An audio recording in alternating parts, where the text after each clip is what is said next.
Marie-Antoinette, de la gloire à la tragédie. Elle est l'une des reines les plus célèbres de l'histoire de France. Symbole d'un luxe démesuré, critiquée parfois, admirée souvent et certaines fois haïe.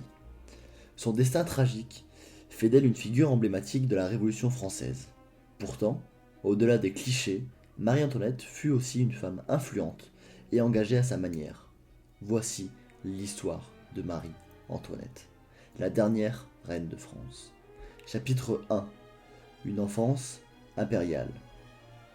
Tout d'abord, Marie-Antoinette voit le jour le 2 novembre 1755 à Vienne, en Autriche, fille de l'impératrice Marie-Thérèse et de François Ier du Saint-Empire. Elle grandit dans un univers fastidieux. Son éducation est avant tout politique. Elle est préparée dès son plus jeune âge à devenir un pion sur l'échiquier des alliances européennes. Malgré une éducation jugée insuffisante pour une future reine, elle se distingue par son charme naturel, son talent pour la musique et son goût pour les arts. Chapitre 2. Une jeune dauphine à Versailles. En 1770, à seulement 14 ans, elle quitte son Autriche natale pour épouser le dauphin Louis, futur Louis XVI. Son arrivée à Versailles est un choc. La cour est un monde de règles et d'intrigues, où la jeune princesse peine à trouver sa place. Son mariage tarde à être consommé, ce qui alimente des rumeurs et fragilise son image. Pourtant, malgré ses débuts difficiles, Marie-Antoinette et Louis développent au fil des années une relation de confiance et de soutien mutuel. Une reine de France, épouse et mère. En 1774, Louis XVI monte sur le trône et Marie-Antoinette devient reine de France. À 19 ans, elle se retrouve propulsée dans un rôle immense. Elle cherche du réconfort dans la mode, les spectacles, ainsi que les fêtes. Mais elle joue aussi un rôle clé auprès de son époux, Louis XVI. Timide et indécis, trouve en elle une confidente et une conseillère.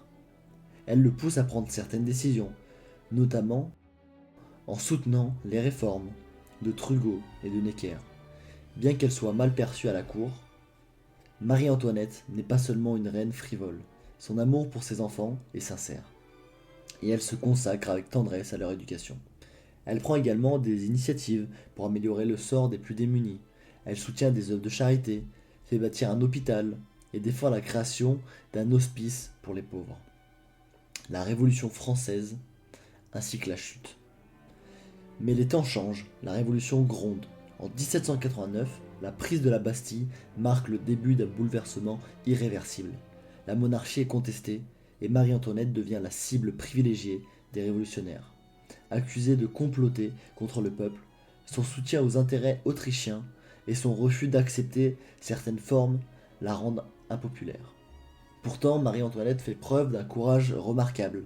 Elle tente d'influencer Louis XVI, qui hésite sur la marche à suivre, et défend la monarchie jusqu'au bout.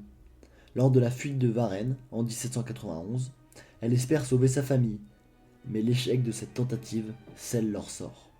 De la prison à l'échafaud. En 1792, la monarchie est abolie, et Marie-Antoinette est emprisonnée au Temple avec sa famille. Après l'exécution de Louis XVI en janvier 1793, elle est séparée de son fils et conduite à la conciergerie. Son procès en octobre 1793 est expéditif. Elle est jugée coupable de haute trahison. Entre autres, accusations infondées. Le 16 octobre 1793, à 38 ans, elle est conduite à la guillotine. Affaiblie, mais digne, elle gravit les marches de l'échafaud sans faiblir.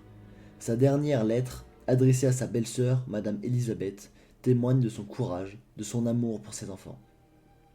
Un héritage et une mémoire. Marie-Antoinette reste une figure controversée, longtemps caricaturée comme une reine insouciante. Son image a évolué avec le temps. On reconnaît aujourd'hui son rôle dans l'histoire de France, sa résilience face aux épreuves, et son impact sur Louis XVI, qu'elle tenta d'épauler malgré tout.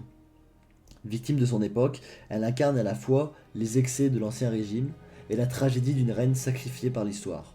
2 siècles après sa mort, elle continue de fasciner entre mythe et réalité.